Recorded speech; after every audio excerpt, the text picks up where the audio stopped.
And yet, I am large, for I contain multitudes. At first, you were a physical feeling, turned to empty space, and still, I loved that void, just as if it were you, because no container contains a multitude greater than that which contains ever more multitudes.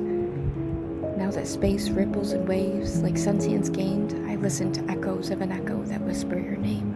And now that time flies, that it withers and rives as a tempestuous tide that threatens to collide all thoughts inside, and yet, I find myself in a place that is not a place, nor a time that has time. I suppose that's fitting, though, for a you that isn't you, and a me that was never me.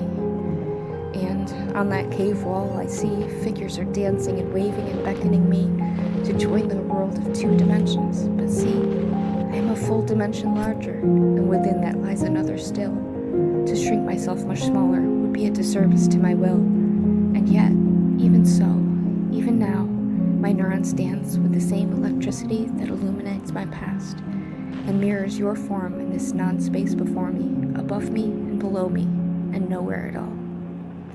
Static fills the air and pixels form the shape of an idea of time that memory creates, just as enchanting, perhaps even more so, than that you that I knew that wasn't you all those years ago.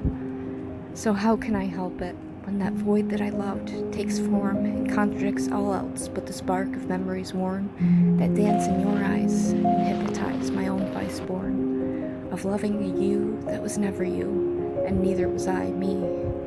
And yet, even so, even now, time moved on while space stayed the same. You are still you, despite a new name, and I am still me. Deep down inside, we both see this self-created imaginary divide.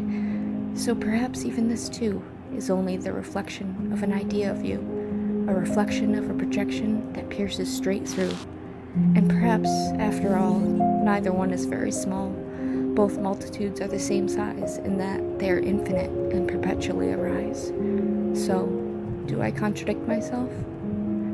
Very well then, I contradict myself. I am large, and we contain multitudes.